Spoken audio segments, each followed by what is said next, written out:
استاد محترم، مجھے معلوم کرنا تھا کہ ایمان کی چاشنی کو محسوس کرنے کے لیے انسان کے اندر کن صفات کا ہونا ضروری ہے؟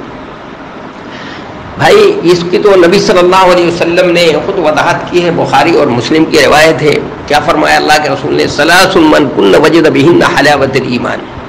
انس بن مالک رضی اللہ تعالیٰ عنہ کی روایت ہے، بخاری کے اندر بھی موجود ہے اور مسلم میں بھی موجود ہے. ابھی بخاری کا درس ہوا تھا تو بخاری کے درس میں نے بتایا تھا، تو نبی صلی اللہ علیہ وسلم کیا فرما رہے ہیں؟ ثلاث من کن فی وجد بہن حلاوت الایمان، کہ تین چیزیں ہیں، تین صفتیں ہیں جس کسی کے اندر ہوں گی وہ ایمان کی چاشنی اور ایمان کی شیرینی اور مٹھاس معلوم کر لے گا.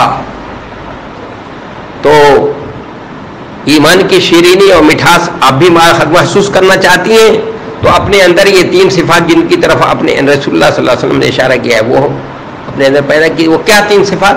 کہ ان یکون اللہ ورسولہ احب الیہ مما سواہما، کہ اللہ اور اس کا رسول اس کے نظر میں سب سے زیادہ محبوب ان کے علاوہ، یعنی ہر سے سب سے زیادہ اللہ اس کے رسول سے زیادہ اس کو محبت ہو، یعنی بیوی بچوں سے، مال و زر سے، زر زمین جائیداد سے، ہر چیز سے زیادہ، حتیٰ کہ اس کی جان سے بھی زیادہ محبوب کون ہونا چاہیے؟ اللہ. اللہ سے کیوں زیادہ محبت ہونی چاہیے؟ کہ وہ ہمارا خالق ہے، وہ مالک حقیقی ہے، وہ خالق حقیقی ہے، وہی رازق ہے، وہی ہمارا پالنہار ہے، وہ ہمارا محسن ہے. تو اس لیے اللہ سے کیا ہونا چاہیے؟ سب سے زیادہ محبت ہونی چاہیے. اور دوسرے نبی صلی اللہ علیہ وسلم سے کیوں زیادہ محبت ہونی چاہیے؟ اللہ سے جب محبت ہے تو رسول سے بھی محبت ہونی چاہیے. کیوں زیادہ ہونی چاہیے؟ اس لیے کہ وہ نبی صلی اللہ علیہ وسلم بھی ہمارے محسن ہیں. اور میں نے سے زائد مرتبہ بتایا ہے کہ انسان دوسروں سے جو محبت کرتا ہے اس کے جو ذرائع اور وسائل ہیں وہ سارے کے سارے آپ کے اندر. کوئی کسی سے محبت کرتا ہے قرابت کی بنیاد پر، کسی سے محبت کرتا ہے اس کی کمال کی بنیاد پر، کسی سے محبت کرتا ہے آدمی جمال کی بنیاد پر، کسی سے محبت کرتا ہے انسان احسان کی بنیاد پر. تو آپ دیکھ لیجئے سبھی چیزیں آپ صلی اللہ علیہ وسلم کے اندر بدرجہ تب موجود ہے. اس لیے آپ صلی اللہ علیہ وسلم سے سب سے زیادہ محبت ہونی چاہیے. اس لیے ایک سے زائد حدیثوں میں حضرت انس بن کہ لا یؤمن احدکم حتی اکون احب الیہ من والدہ وولدہ والناس اجمعین. کیا فرمایا آپ نے؟ کہ تم میں سے کوئی شخص مومن نہیں ہو سکتا اس وقت تک جب تک کہ میں اس کے نزدیک اس کے بیٹے، والد اور سب سے تک اس کی جان سے بھی زیادہ کیا ہو جاؤں، عزیز نہ ہو جاؤں. تو نبی صلی اللہ علیہ وسلم سے یعنی اللہ سے سب سے زیادہ محبت ہو. اس کے بعد دوسرے نمبر پہ اللہ کے رسول صلی اللہ علیہ وسلم سے زیادہ محبت ہو. قرآن میں بھی سورہ نور میں بھی سورہ توبہ میں بھی اللہ تعالیٰ نے فرمایا کہ اگر تمہیں بیوی بچے، خاندان اور یہ زمین جائیداد تجارت یہ تمہیں زیادہ اللہ سے زیادہ محبوب ہے تو پھر انتظار کرو، فتربصوا، انتظار کرو.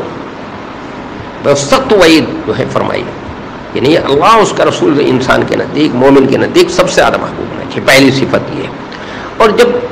اور دوسری صفت جو بتائی گئی ہے، جو پہلی صفت ہے اس کا نتیجہ یہی ہے جب اللہ اس کا رسول اس کی نظر میں سب سے زیادہ محبوب ہوگا اس حد تک اس کی جان سے، تو اللہ کے جو کا کنبہ ہے، یعنی الخلق عیال اللہ، انسان اللہ کے کنبہ ہیں، تو اس کے کنبے سے بھی زیادہ محبت ہوگی. اور جو اللہ کے کنبے سے زیادہ محبت کرتا ہے اس کے ساتھ نرمی کا، شفقت کا معاملہ کرتا ہے، خیر خواہی کا معاملہ کرتا ہے تو اللہ کے نزدیک وہ عزیز ہوتا ہے. تو جب اللہ سے زیادہ محبت ہوگی تو اللہ کے بندوں سے بھی کیا کرے گا؟ محبت کرے گا. تو فرمایا گیا ان یحب المرء لا یحبہ الا للہ، کہ کسی سے محبت کرے تو محض اللہ کے لیے کرے، یعنی کوئی دنیاوی غرض نہ ہو اس کے پیچھے، کوئی دنیاوی کوئی مقصد نہ ہو، کوئی دنیاوی کوئی فائدہ اس کے پیچھے نہ ہو، بلکہ محض کس لیے کسی سے دوستی کرے؟ اللہ کے لیے. تو اللہ کے لیے جو دوستی کی جاتی ہے جس کے پیچھے کوئی دنیاوی غرض شامل نہیں ہوتی وہ دوستی دیر پا ہوتی ہے. ہر تعلق، ہر دوستی موت کے بعد ختم، انسان مر گیا ختم. لیکن یہ تعلق جو اللہ کے واسطے ہوتا ہے، جو محض اللہ کے لیے ہوتا ہے، یہ تعلق مرنے کے بعد بھی کام آتا ہے، کل میدان حشر میں بھی کام آئے گا. کہ الاخلاء یومئذ بعضهم لبعض عدو الا المتقین، کہ دوست جو ہے ایک دوسرے کے دشمن ہوں گے سوائے متقیوں کے، کہ جنہوں نے دوستی اللہ واسطے کی ہے تو ایسا لوگ جو ہیں وہ کل قیامت کے دن ایک دوسرے کے کام آئیں گے، اور ایسے لوگ کل قیامت کے دن عرش کے سائے میں ہوں گے جس دن کی کوئی سایہ بھی نہیں ہوگا، اور ایسے کو اللہ تبارک و تعالیٰ بڑے انعام و اکرام سے کیا کرے گا، نوازے گا، اللہ کے ساتھ اللہ اس کے ساتھ انعام و اکرام کا معاملہ کرے گا۔ تو دوسری صفت کیا ہونی چاہیے کہ کسی سے محبت کرے تو اللہ کے واسطے۔ اس لیے حدیث میں ہے کہ من احب للہ وابغض للہ واعطى للہ ومنع للہ فقد استکمل الایمان، اللہ کے لیے محبت کرے، اللہ کے لیے کسی کو دے، اور اللہ ہی کے لیے کسی سے بغض اور عناد رکھے تو اس کا ایمان کیا ہو گیا، مکمل ہو گیا۔ تو ایسا دوسری صفت یہ ہے کہ کسی سے بھی محبت کرے، کسی تعلق قائم کرے تو اللہ کے واسطے۔ یہ تعلق جو ہے دیر پا رہتا ہے، تو کیسا تعلق قائم کرنا چاہیے؟ کرنا چاہیے جو دیر پا ہو، جو ہمیشہ قائم آئے، جو کل قیامت کے دن اور مشکل گھڑی میں بھی کام آئے۔ تو تیسری اور صفت یہ ہے کہ ان یکرہ ان یعود فی الکفر بعد ان انقذہ اللہ منہ کما یکرہ ان یعود فی الکفر، کہ اللہ تعالیٰ نے کفر سے اس کو نکال لیا ہے، اس کو ہدایت نصیب ہو گئی ہے، تو اب کفر میں لوٹنے کو ایسی ناگوار اور ناپسند کرے جیسے آگ میں ڈالے جانے۔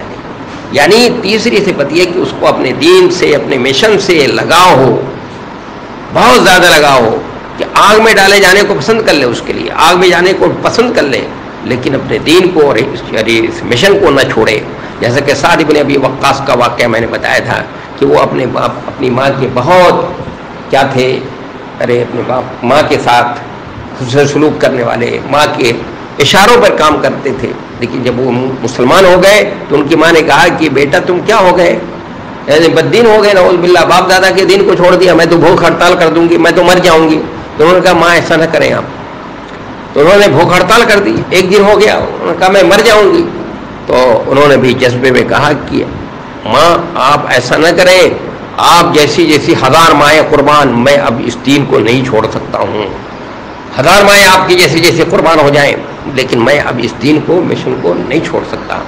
آپ خباب بن ارت کا واقعہ پڑھ لیجئے، زید بن دسنہ کا واقعہ پڑھ لیجئے، ان کے نزدیک نہ دین مشن کیا ہے، عزیز ہے۔ نبی علیہ الصلوۃ والسلام کے نزدیک بھی دین و مشن، انبیاء کرام کے نزدیک بھی دین کیا، مشن کیا ہوتا تھا، سب سے زیادہ عزیز۔ تو اس کے نزدیک بھی دین اور اب ہدایت جو اللہ نے اس کو دے دی ہے، دین حق اس کو مقدر فرما دیا، اللہ تعالیٰ نے اس کو توفیق دے دی کہ دین حق میں داخل ہو گیا ہے، دین حق کو قبول کر لیا ہے۔ تو اب اس کے بعد کفر کو میں جانے کو ایسی ناپسند کرے جیسے آگ میں ڈالے جانے کو۔ کوئی آگ میں ڈالا جانا، ارے آگ میں جانے کو پسند کرے گا؟ نہیں پسند کر سکتا۔ تو اپنے مشن سب زیادہ۔ تو اگر یہ تین صفتیں جس کسی کے اندر بھی موجود ہوں گی تو وہ ایمان کی چاشنی اور مٹھاس کو کیا کرے گا، حاصل کر لے گا۔ میں نے مختصراً یہ بتا دیا، چونکہ اس سے پہلے بخاری کے درس میں تفصیل سے بتا چکا ہوں، آپ وہاں چاہیں تو پڑھ سکتی ہیں تفصیل سے۔